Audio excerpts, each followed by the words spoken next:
Industrial relations is a multidisciplinary field that studies the employment relationship. Industrial relations is increasingly being called employment relations or employee relations because of the importance of non-industrial employment relationships. This move is sometimes seen as further broadening of the human resource management trend. Indeed, some authors now define human resource management as synonymous with employee relations. Other authors see employee relations as dealing only with non-unionized workers, whereas labor relations is seen as dealing with unionized workers. Industrial relations studies examine various employment situations, not just ones with a unionized workforce.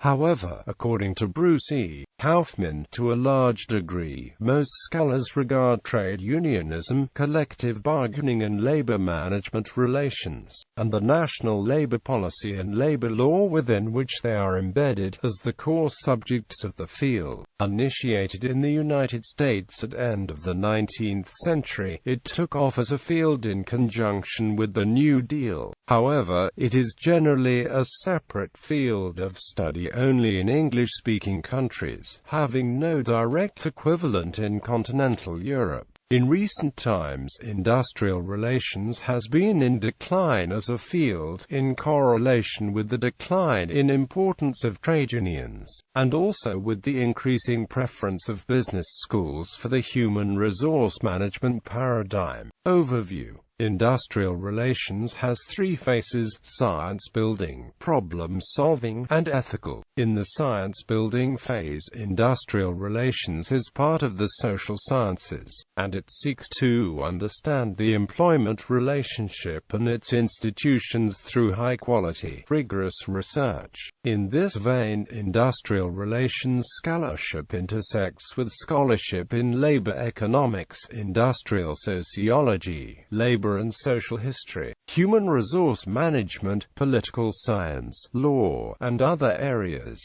Industrial relations scholarship assumes that labor markets are not perfectly competitive and thus, in contrast to mainstream economic theory, employers typically have greater bargaining power than employees. Industrial relations scholarship also assumes that there are at least some inherent conflicts of interest between employers and employees, and thus, in contrast to scholarship in human resource management and organizational behavior, conflict is seen as a natural part of the employment relationship. Industrial relations scholars therefore frequently study the diverse institutional arrangements that characterize and shape the employment relationship, from norms and power structures on the shop floor, to employee voice mechanisms in the workplace, to collective bargaining arrangements at company, regional, or national level, to various levels of public policy and labor law regimes,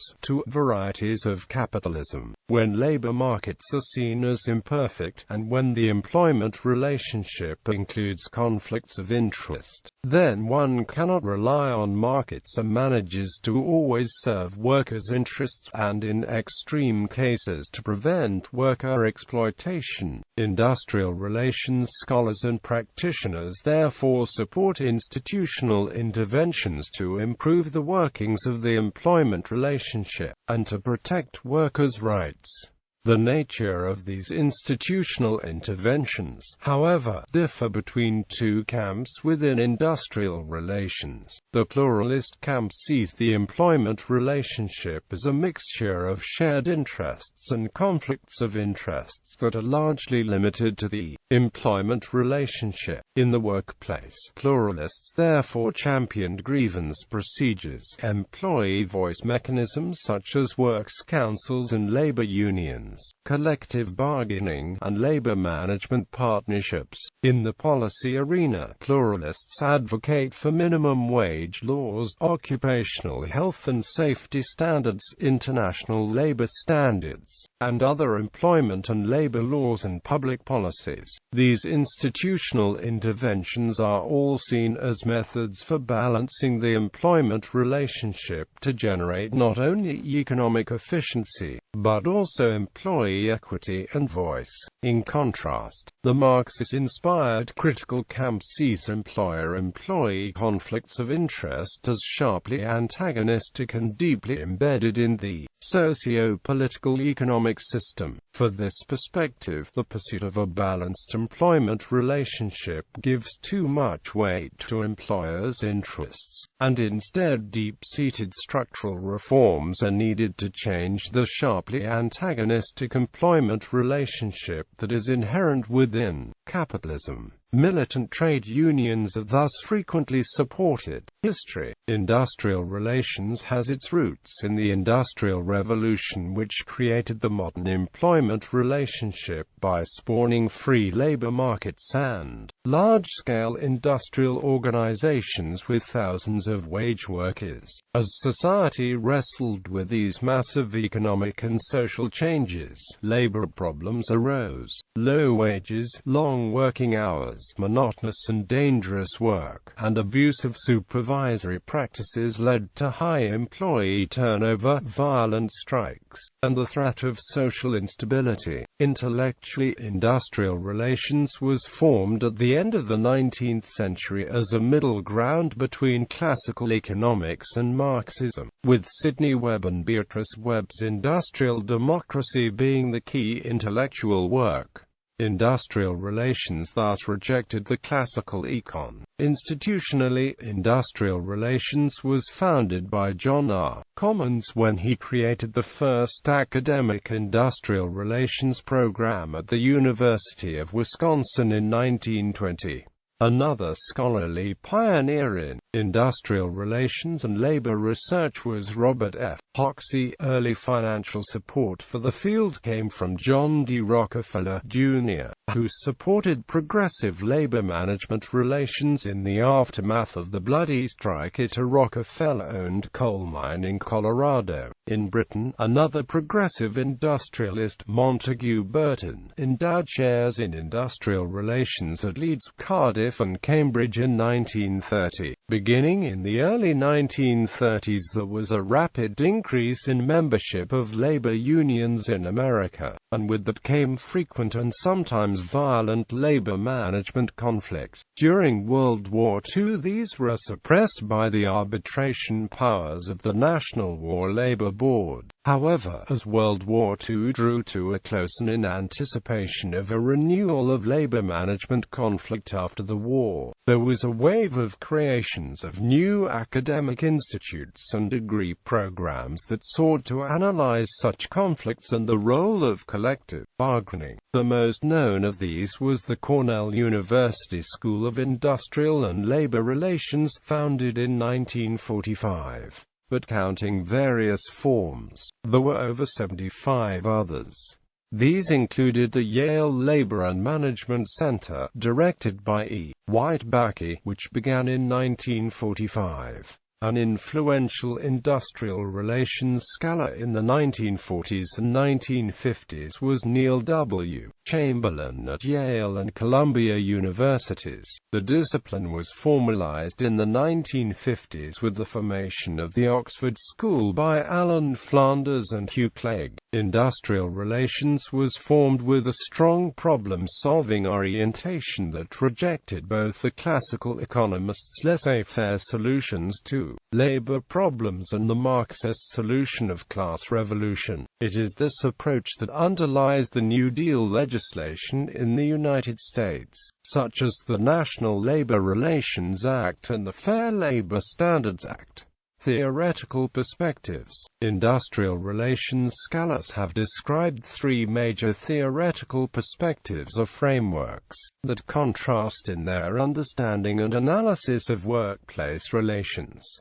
The three views are generally known as unitarism, pluralist and radical. Each offers a particular perception of workplace relations and will therefore interpret such events as workplace conflict, the role of unions and job regulation differently. A radical perspective is sometimes referred to as the conflict model, although this is somewhat ambiguous, as pluralism also tends to see conflict as inherent in workplaces. Radical theories are strongly identified with Marxist theories, although they are not limited to these.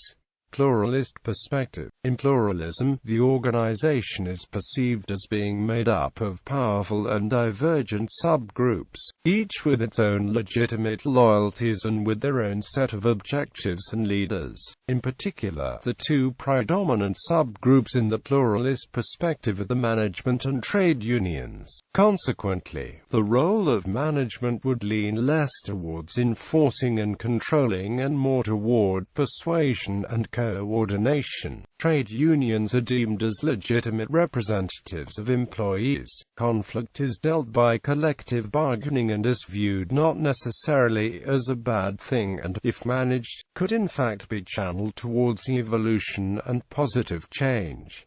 Unitarist perspective. In unitarism, the organization is perceived as an integrated and harmonious whole with the ideal of one happy family, where management and other members of the staff all share a common purpose, emphasizing mutual cooperation. Furthermore, unitarism has a paternalistic approach where it demands loyalty of all employees, being predominantly managerial in its emphasis and application. Consequently, trade unions are deemed as unnecessary since the loyalty between employees and organizations are considered mutually exclusive, where there can't be two sides of industry. Conflict is perceived destructive and result as poor management.